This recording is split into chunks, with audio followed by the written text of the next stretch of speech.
नागलोक की वो राजकुमारी जिसने मृत्यु को भी हरा दिया। छुपा हुआ सच। कल्पना कीजिए, एक ऐसी स्त्री जो अंधेरे में रहती है लेकिन खुद रोशनी है, जिसके पास एक ऐसी शक्ति है जो मौत को भी पलट सकती है, लेकिन उसने कभी उस शक्ति का इस्तेमाल अपने लिए नहीं किया, बल्कि उस व्यक्ति के लिए जिसने उसे कभी अपनाया ही नहीं।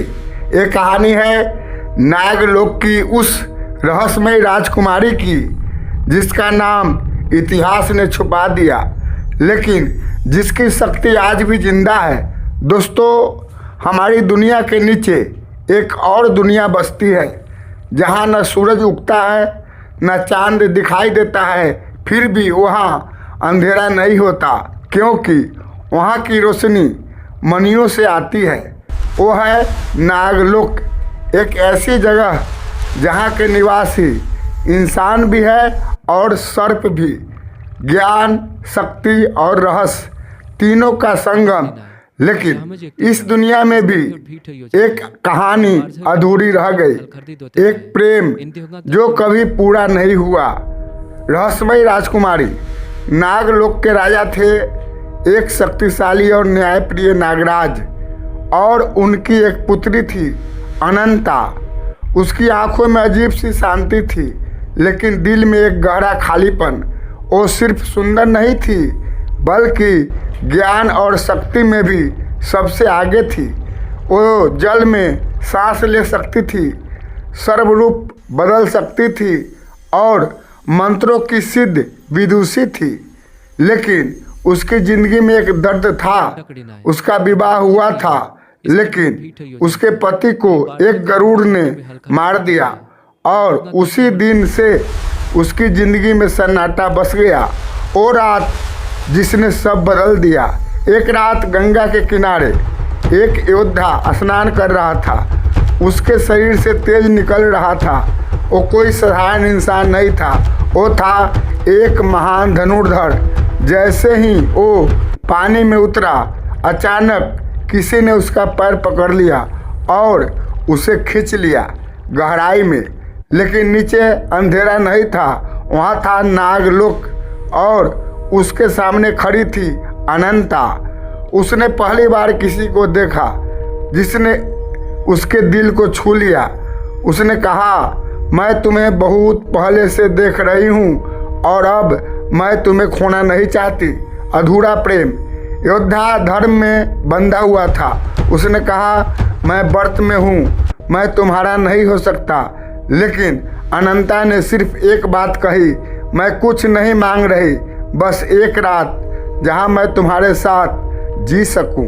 उसकी आंखों में कोई स्वार्थ नहीं था, और उस रात दो आत्माएं एक हो गई। लेकिन सुबह होते ही वो चला गया बिना पीछे देखे, और अनंता वहीं रह गई एक अधूरे प्रेम के साथ। सबसे बड़ा त्याग। समय बीत गया। उस प्रेम की निशानी एक पुत्र पैदा हुआ। वो वीर था, निडर था, लेकिन किस्मत ने फिर खेल खेला। एक महान युद्ध में वो मारा गया। अनंता का दिल टूट गया। पहले प्रेम खोया, फिर पुत्र, लेकिन वो टूटी नहीं, क्योंकि उसे पता था उसकी कहानी अभी भी खत्म नहीं हुई। मौत का खेल। सालों बाद वो योद्धा फिर एक युद्ध में आया, लेकिन इस बार उसके सामने था उसका अपना ही पुत्र दूसरी पत्नी से। युद्ध शुरू हुआ। बाण चले, धूल उड़ी, धरती कांपी, और अचानक एक बाण सीधा जाकर लगा योद्धा के सीने में। वो गिर पड़ा मृत। पूरा मैदान शांत हो गया। तभी पानी हिला और वहाँ आई अनंता। सबसे बड़ा रहस्य, सब रो रहे थे, लेकिन अनंता शांत थी, क्योंकि उसे पता था ये सब एक योजना थी। उसने अपने हाथ में एक चमकती हुई मणि उठाई, नागमणि, जिसे छूते ही मृत्यु भी कांपती है। उसने वो मणि योद्धा के सीने पर रखी, मंत्र पढ़े, और कुछ ही पलों में उसकी उंगलियां हिली, सांस लौट आई, और वो फिर से जिंदा हो गया। सच्चाई, सब खुश थे, लेकिन किसी ने नहीं पूछा ये किसने किया, क्यों किया। अनंता बस मुस्कुराई और वापस नागलोक चली गई, चुपचाप, जैसे वो कभी थी ही नहीं। दोस्तों, इतिहास हमेशा वीरों को याद रखता है, लेकिन उन लोगों को भूल जाता है जो उन्हें बचाते हैं। अनंता ने प्रेम किया, लेकिन बदले में कुछ नहीं मांगा। उसने जीवन दिया, लेकिन नाम नहीं लिया, और शायद यही सच्चा प्रेम होता है। अगर आप भी मानते हैं कि सच्चा प्रेम वही है जो बिना नाम के हो, तो कमेंट में लिखे जय नाग शक्ति। और ऐसे ही रहस्यमय कहानियों के लिए सब्सक्राइब जरूर करें।